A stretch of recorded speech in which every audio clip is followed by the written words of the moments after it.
Olá, meus curiosos, sejam bem-vindos à Biblioteca Sombria.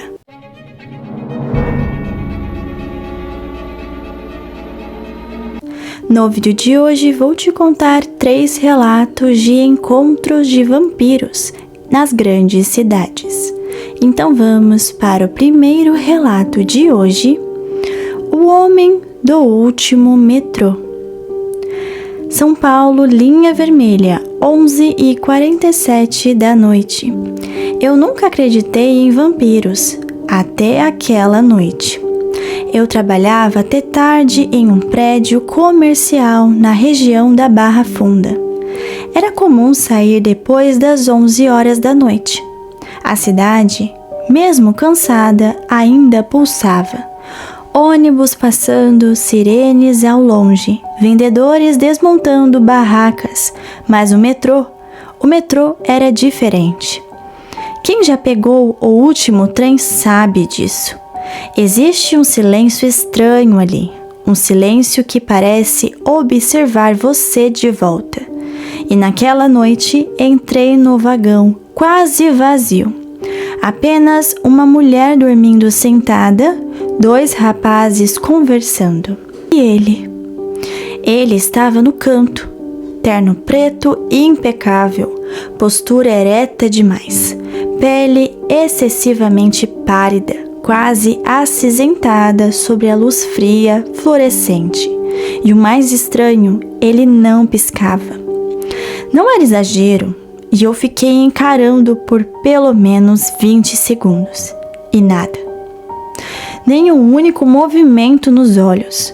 Quando o trem partiu, as luzes piscaram. Foi rápido, mas quando voltaram, ele estava mais perto. Não ouvi passos e não vi ele se mover. Simplesmente estava 2 fileiras à frente. A mulher que dormia começou a se agitar, como se estivesse tendo um pesadelo. O corpo dela ficou rígido. Ele inclinou levemente a cabeça e eu senti uma coisa que nunca tinha sentido antes. Não era medo, era como se o ar tivesse ficado pesado, denso, difícil de respirar. A mulher levantou de repente e saiu cambaleando na próxima estação. E ele sorriu.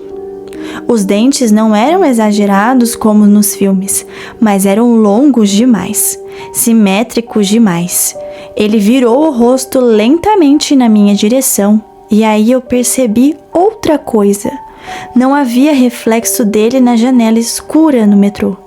Eu via meu reflexo, vi os bancos, vi os 2 rapazes, mas onde ele estava havia um vazio.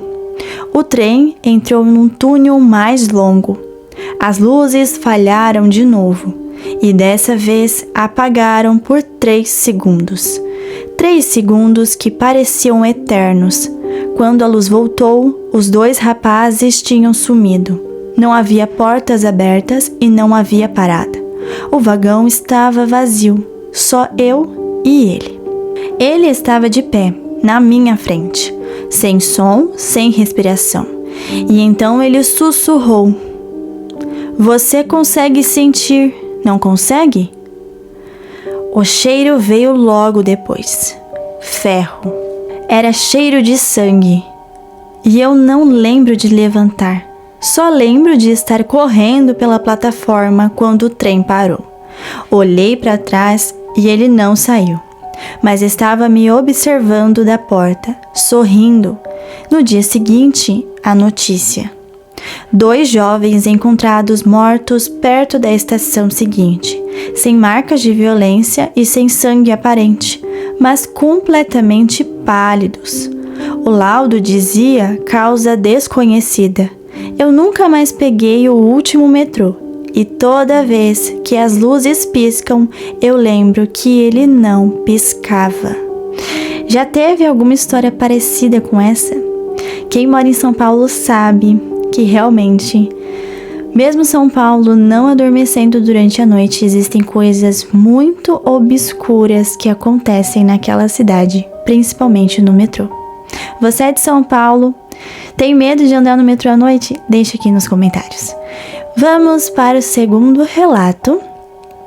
A cobertura no 27º andar. Rio de Janeiro, Zona Sul, 2h13 da madrugada. Eu era corretor de imóveis de alto padrão, e aquele era o apartamento mais caro que eu já tinha listado. Cobertura duplex, vista para o mar, pé direito alto, toda em vidro. Mas ninguém ficava mais de uma semana lá. O proprietário era estrangeiro e pagava à vista. Nunca aparecia durante o dia. Só pedia uma exigência estranha. Visitas apenas depois das 10 horas da noite. Eu precisava da comissão, então aceitei. Na noite da visita, ele abriu a porta. Alto, magro, mas elegante. Olhos de um tom impossível de definir, entre cinza e vermelho, dependendo da luz.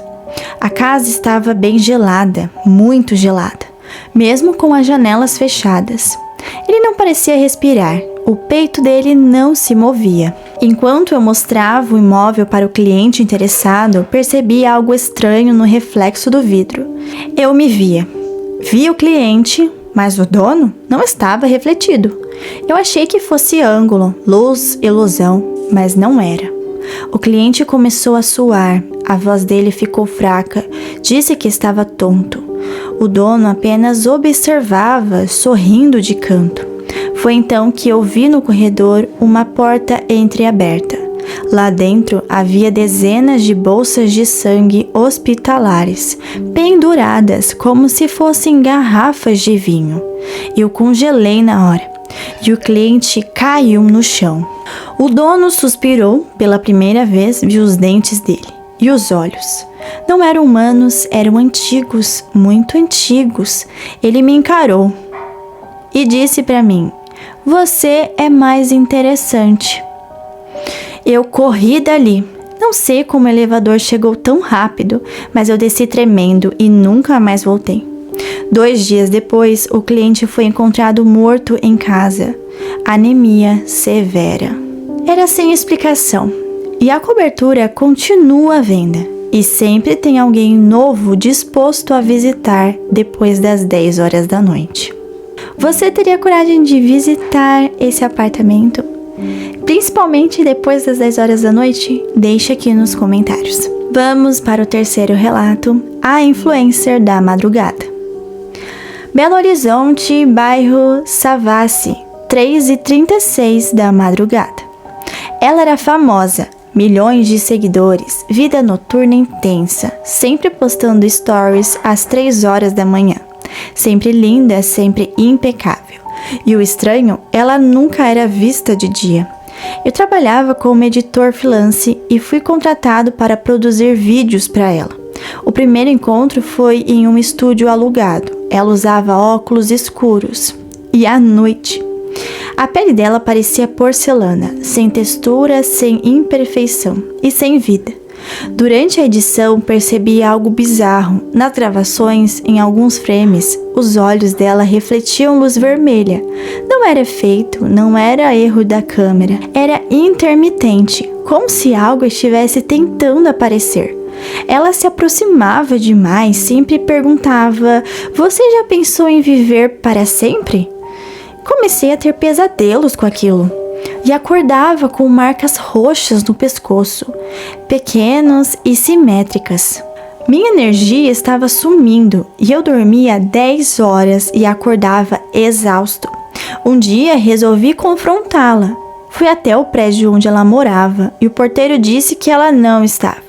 Mas eu vi, no reflexo da guarita. Ela estava atrás de mim, sorrindo, mas quando virei, nada. Naquela noite, recebi uma mensagem dela às 3h33 da manhã. "Você já pertence a mim." E no dia seguinte, desmaiei no trabalho. O diagnóstico médico? Queda brusca de ferro no sangue, sem causa aparente. Apaguei todos os arquivos e bloqueei o contato, mas às vezes, às 3h33 da manhã, meu celular vibra, sem notificação e sem número, e a bateria começa a drenar sozinha. Vampiros não usam capas, não vivem em castelos. Eles vivem em coberturas de luxo, pegam o metrô e têm milhões de seguidores. E talvez estejam observando você agora. Já pararam para pensar nisso? Às vezes pensamos que os vampiros ainda são da época antiga, que vivem em cavernas e se escondem.